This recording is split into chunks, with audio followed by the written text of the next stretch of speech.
It's my pleasure to introduce Senator Bill Montford from Tallahassee. Senator Montford began his career in 1969 as a math teacher at Bellevue Middle School in Tallahassee and went on to serve as a school administrator and high school principal. He served 2 terms as a Leon County Commissioner. Senator Montford earned a Bachelor of Science degree in math education and a Master of Science degree in administration from Florida State University. He currently chairs the Senate Committee on Agriculture and also serves as a vice chair for both Appropriations Subcommittee and Education and the Committee on Education. He sits in the full Appropriations Committee, the Appropriations Subcommittee on Health and Human Services, banking and insurance, gaming, governmental oversight, accountability. Did I get all these? And the best looking. And the best looking in Tallahassee. With that, Senator, and he has my same barber, I see. So You got it. Senator Montford, North Florida water challenges. Thank you. And I am known as the best looking male senator, but that's not saying much when you see Joe Negron and Jack Lightvalor, Don Gates. It's not saying a lot. But I'm delighted to be here. Thanks, AIF, for putting this on once again, and thank you for the invitation to be here. This is the first time I've been on your program, and looking forward to sharing some thoughts about North Florida. And but I also want to thank President Gates. He and I have been long friends. We were both superintendents at the same time. I taught him how to be a superintendent. He said he taught me how to be a senator, and I think I did a better job than he did with me. But he's been very good to me and been able to be in several different positions. I also want to thank my colleague in the House, Halsey Beshears. Halsey and I share 10 counties. I've got 11 counties: Taylor, Hamilton, Jefferson, Madison, Leon, Wakulla, Franklin, Gulf, Calhoun, Liberty, Gadsden, and Leon. But Halsey and I share 10 of those. He's a good colleague. If you don't know Halsey, when we go places, we look a lot alike. We're about the same age, and people get us mixed up sometimes. But he's a joy to work with, and also proud to say to Representative Young. I don't know if you caught that. She grew up in Tallahassee, went through our public school system there. Her mother was a colleague with mine as a principal, and we're just real proud that she is one of ours. I've got a little presentation here, a little slide presentation here. Now I just want y'all to pay attention, because I'm going to talk about North Florida. It's been said that not much has been said about North Florida. So AIF called and said, we want you to talk about North Florida, because there's always rumors around about y'all piping water to Central and South Florida, and we know that's an unfounded rumor, because that would never happen, because we're all one state. Okay, at the first slide there, this is Taylor down here. All right, this one, let me tell you what this is. This is Apalachicola, Chattahoochee, Flint River Basin, and if you can tell easily that the majority of that water comes from up north. This river is floodplain. The ecosystem is the largest in Florida, and it enjoys numerous official designations. And we're talking about generations. I might add that I'm a 6th generation right there on the Apalachicola River. And the important thing here is that the whole river basin hinges upon the amount of water that comes down that basin, and the health and the productivity of the bay is strongly influenced by that amount of water and the duration of that flow. If we're going to do anything about the problems in the Apalachicola River Basin and the Apalachicola Bay itself, somehow we've got to restore and maintain at least a semblance of the natural flow of that river. Unfortunately, we in Florida have very little control over it. We're unique in North Florida. In the rest of the state, the water management districts can work together. I'm very pleased to say that we work in North Florida with 2 great water management districts. They work very, very well together. But quite frankly, we have very little power when you cross the Georgia line. What those guys and ladies up there think doesn't coincide with what with what our belief is, and that is they need to turn some water loose and let it come on down. And I'll show you another slide in just a minute. But let me tell you what's happening. Up and down the Apalachicola River Basin, you've heard of, for example, you've heard of Tupelo honey. Tupelo honey is the best honey in the world. It's the only honey that won't sugar. But it's in danger, we are in danger of losing that honey because the Tupelo trees up and down that river basin and the surrounding and the nearby rivers, Tupelo trees are dying because they depend on a periodic flooding of the floodplain. Tupelo trees are dying, therefore this year for the first time you'll see a significant shortage of Tupelo honey. We also, if you look at the river itself, for the first time, we've had sharks and crabs as far as 50 miles up the Apalachicola River. Now, those ladies and gentlemen live up and down the river. They're used to alligators. They can deal with them. They are not used to sharks, all right? And they're not used to seeing crabs on the sandbars. And why is that happening? It's happening because the salinity in the bay is increasing to the level that the predators, the oyster predators, for example, come into the bay now because the salinity has increased to that degree. Dana mentioned, she touched on Apalachicola Bay. That bay and that river basin is just a God-given gift, not only to this state, but to this country and this world. And we don't have time, quite frankly, to sit around and wait for the courts to act. I'll touch on that in just a minute. But what's happening in Apalachicola Bay, we are losing the oysters. Now, what's happening is, again, the predators are coming in. There's a significant number of other issues, but that's the main problem. Now, some would say we're taking too many oysters out of the bay. I don't believe that that's the case. Will we have to shut the bay down? That's on the table, but that decision hasn't been made yet. The clear fact is, if Georgia would turn loose the water, we would not have this problem. Now take a look at this, if you will. Since the 1970s, Georgia's consumption has significantly increased. Now, if you just the metro Atlanta area alone uses 3 times the amount of water for the public supplies than all 16 counties and municipalities in the Florida Panhandle. Just look at that. The public supply, what you see at Georgia, is 570 million gallons per day. In Florida, you see it, 5.67. Alabama's 32.4. So we know where the water is going.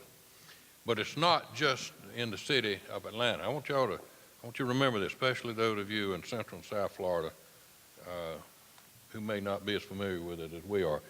The next slide will show you, you're talking about a picture saying 1,000 words. If you look at this, these are center pivots in Georgia and Florida. You know, the center pivots where you got, a well in the ground and you go around and you irrigate it. So just take a look at that. And what you see is that the number of center pivots in southwest Georgia has continued to increase over the last 5 or 6 years. In 2005, there were a little over 7,000. Today, they're a little over 9,000. Now, let's compare that to Florida. They've got 9,200 today, and we have 239. Now, that water has been sucked out of the ground. It's coming out of the aquifer. It doesn't get in the flow down to the bay. And, some of you in here may be from Georgia, may have relatives up there, but the fact is they've got to do something or we will continue to lose our basin and lose the bay. Next slide will show you a similar situation, but what are we doing during this upcoming fiscal year? Northwest Florida Water Management District has committed $3.8 million to protecting and restoring the region. And the last session, the governor recommended it and the legislature approved $2.5 million for the city of Apalachicola to be able to help them deal with their water treatment as well. But here's what we got to do. We cannot continue to let this happen because we don't have the luxury of time. Now, we are, as you know, involved in the court system. We've been involved in the court system for almost 30 years. And not pointing fingers, but if it takes 30 years to figure out something in the system, court system, we've got quicker ways we can do it, and we need to do it. Now, to the governor's credit, he has appealed directly to the Supreme Court, and that is sitting up there now. But the fact is, I'm going to say it again, we don't have the luxury of time. Somehow, somewhere, we've got to move forward, or we're going to lose that bay and the river basin. Let me shift over now to the springs. If you look at that, that's just my Senate district, District 3.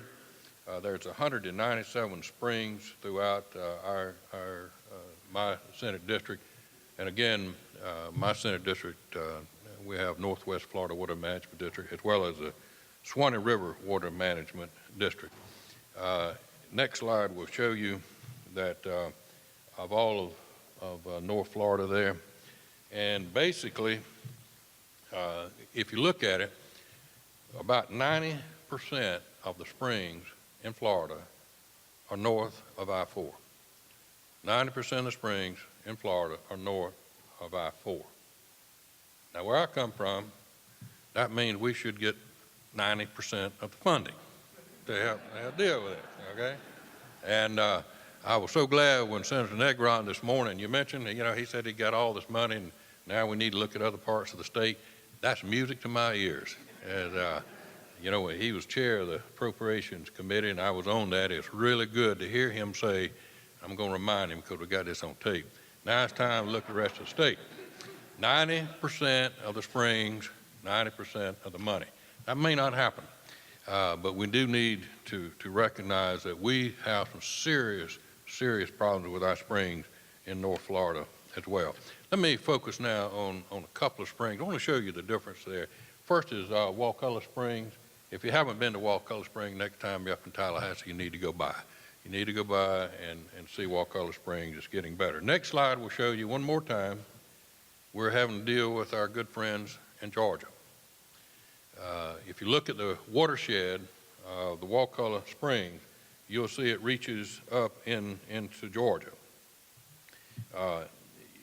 You see, again, Wakulla Springs will be impacted by a very, very large geographic area, and we have little or no say-so in decisions that are made there.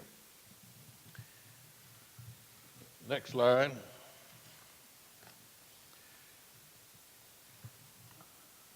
Okay, if you look at that, that's the level of nitrogen. What you're seeing in that particular slide is we realized just a few years ago, go back 15 to 20 years ago, the city of Tallahassee built a wastewater treatment center, and it was award-winning. They took the water, they treated it, they sprayed it out on the field to grow corn for cattle. Award-winning. But it didn't take long to figure out that didn't work because all of it was seeping into the ground, obviously going into Wakulla Springs. The good thing, though, is that the city of Tallahassee has committed more than $200 million to the wastewater treatment, including in advanced wastewater treatment facilities. They're working hard, and it's expensive. And the concern there is the city of Tallahassee has been able to do that, to fund that, but there's not too many cities and municipalities in North Florida that can afford that kind of expense. But it's a good way to be able to say this, it can be done if the money is there, and the science, by the way. Next one is it's a different type spring. This is Econfina Creek watershed. It's over in Bay County. And this particular spring is just absolutely gorgeous as well. The nice thing about this particular spring is if you go to the next slide, and what you see there is the Northwest Florida Water Management District has made a significant investment in that region. They have purchased 40,000 acres. 40,000 acres, and most of that land is in timber.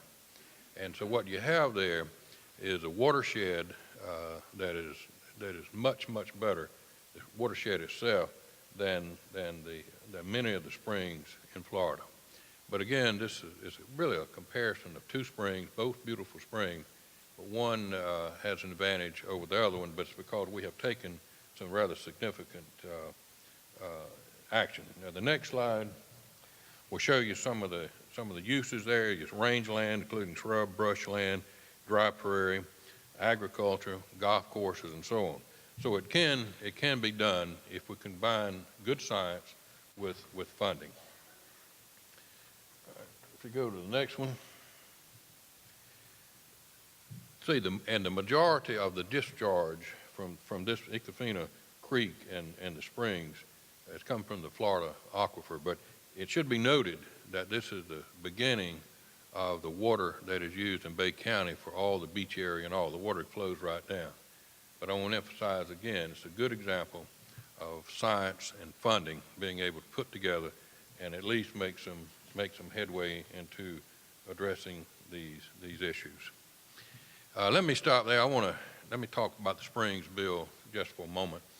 We've got a lot of work to do on the spring bill that was touched on this morning by a couple of speakers. We in the Senate felt like we did a great job last year. It was a bipartisan effort. 5 of us worked hard on it. And it's been said that we made everybody mad, and so we must have been doing something right.